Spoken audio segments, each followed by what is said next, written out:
E aí, galerinha do Rancho de Luz, tudo bem? Aqui é o professor Renan e hoje nós vamos continuar com a nossa série para falar e conhecer um pouco mais sobre o nosso folclore, né? Hoje eu quero trazer uma lenda desse folclore chamada a Mula Sem Cabeça.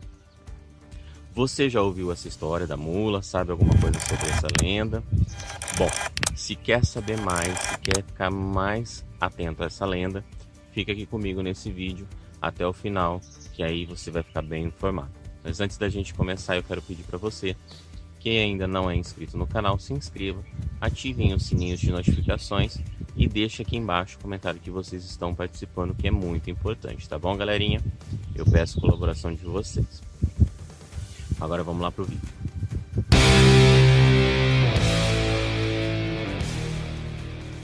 Aposto que você ainda não deve ter visto em vídeos nem ouvido falar sobre essa lenda como vai ouvir aqui, a lenda da mula sem cabeça, né? A mula sem cabeça é uma das lendas mais populares do folclore brasileiro e fala de mulheres que foram amaldiçoadas com a capacidade de converter-se em uma mula, né? Que possui labaredas no lugar da cabeça, no caso, né? Fogo no lugar da cabeça. Ela era uma lenda que reforçava os valores morais, né? O que a gente chama hoje popularmente de modo de se comportar ou educação, para os padrões da época era para essas mulheres. Então, nos séculos passados, para evitar que as mulheres mantivessem relações amorosas antes do casamento, sobretudo com padres, né? Para a gente entender melhor, os padres que são sacerdotes da Igreja Católica e que na época era a religião imposta, né, pelo Reino de Portugal, esses padres eram ainda são, né, no caso, proibidos de se casarem ou terem algum relacionamento amoroso, né? A gente chama isso de voto de castidade. Essa lenda vinha somente reforçar e por um pouco, né, e por pouco, no caso de medo, nessas mulheres, para não se apaixonarem, para não se envolverem com esses sacerdotes, né, com esse pessoal da igreja. Mas então, quem é a mula sem cabeça? Bom, a mula sem cabeça é uma lenda presente no folclore brasileiro, sendo conhecida mesmo, sendo conhecida por outros nomes, além também chamado de burrinha, burrinha de padre, né? Isso vai variar de lugar para lugar.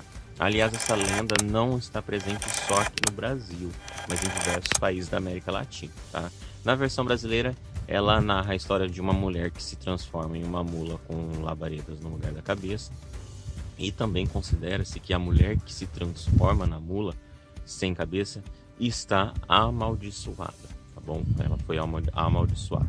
Essa maldição é parte de uma punição pelo pecado de manter, né, uma relação amorosa com esses padres, esses sacerdotes dessas igrejas. Isto que eu acabei de dizer um pouco em cima. Entretanto, na lenda não aparece nenhuma punição para os padres, né? Aos padres que quebram seus votos. Que voto nada mais é um juramento que esses padres fazem, onde eles juram não ter nenhuma esposa ou namorada que seja, e que 100% do tempo deles será dedicado à igreja, né? Bom, então não há na lenda, no caso, uma punição para esses sacerdotes que quebram seus votos e mantêm essas relações amorosas. Mas sabem por que disso? Bom, no entendimento popular, o padre, por sua posição sacerdotal, né, servo de Deus, ele somente seria punido depois de sua morte, ou seja, Deus iria cobrar os seus pecados. Mas no caso das mulheres, a punição era aqui mesmo, na terra, enquanto estivesse viva, né?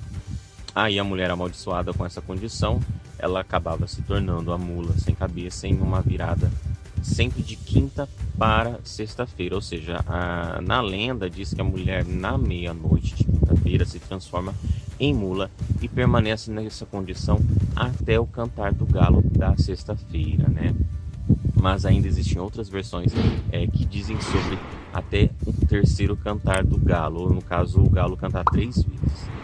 Então, na quinta à meia-noite, a mulher assume a forma assustadora de uma mula que pode ser toda negra, com labaredas no lugar da cabeça e fogo na cauda, e um relinchar assustador que pode ser confundido com um lamento de dor, né? Um grito de dor. A lenda ainda conta que durante a madrugada a mula sem cabeça ataca todos aqueles que passam pelo seu caminho, né? Cruzou o caminho da mula, ela ia atacar.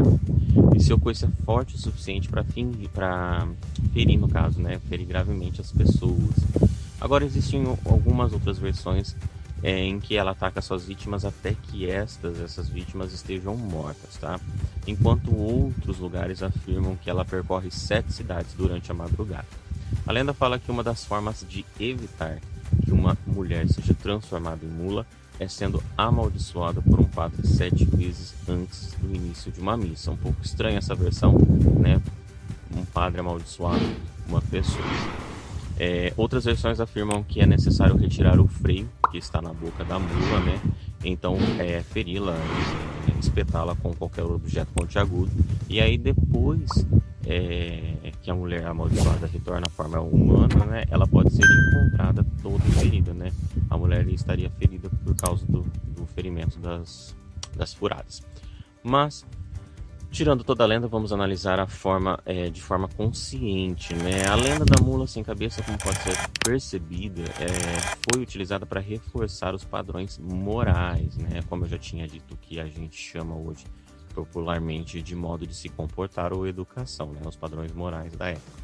Então foi utilizada no sentido de amedrontar essas mulheres para que elas não tivessem envolvimentos amorosos antes de se casarem, e principalmente com sacerdotes, né, com padres da igreja, esses sacerdotes religiosos.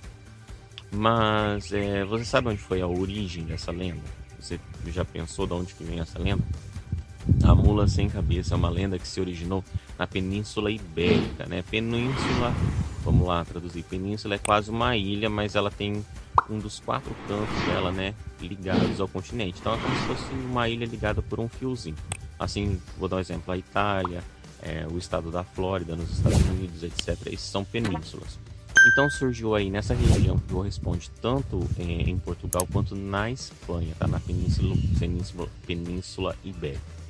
Essa lenda foi trazida ao Brasil pelos portugueses, mas também foi levada para outros locais da América Latina pelos colonizadores espanhóis, né? Como pertencia também à Espanha.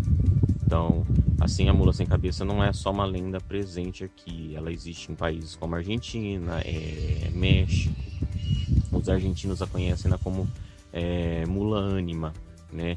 Enquanto os mexicanos chamam de malora, né? Chamam de malora. Outros nomes como mula sem cabeça, mula também são usados em outros lugares, tá? Luiz da Câmara Cascudo conta que as características dessa lenda, né, desses locais são praticamente idênticas ao Brasil. Então, a forma física da mula em todos esses lugares, apesar de mudar o nome, ela não muda. Uma curiosidade, por que o animal seria a mula? O nome mula também, por quê? Bom, a origem do nome, acredita-se que a mula, né, no caso, foi o animal adotado na lenda pelo costume dos padres utilizarem na época da colônia essas mulas para sua locomoção. Assim, a proximidade, né, do padre com a mula justificaria essa associação de que a mulher se transformaria em mula, né, sem cabeça. A origem dessa proximidade pode ter sido por uma lei que teve lá no final do século XIX, que o rei determinava que esses animais, essas mulas, seriam um meio de transporte dos membros da Igreja Católica. Isso se popularizou nesse uso desse animal entre os religiosos, né, e acabou tornando-se o símbolo para eles. E logo também ele acabou um símbolo de punição para essas mulheres, né, acusadas de manterem uma má conduta, né. Então tudo se justifica por fato delas, não só das mulheres, mas a mulher era muito culpada na época. Então acredita-se nesse fato de que a forma de corrigir as más condutas era amedrontando somente as mulheres. Os padres saíam impunes, né? Isso não é, a gente hoje tem uma consciência diferente, a gente sabe que não é assim, né? E existe essa lenda com base nessa fundação de conduta moral da época. É uma lenda bastante difundida no Brasil, nos países, como eu disse, e é bem conhecida em todo o território. Se você gostou dessa lenda, deixa aqui embaixo o comentário. Se inscreve no canal, manda a foto pra gente que você está participando dos prints das atividades, tá bom, galerinha? Um beijo e até a próxima.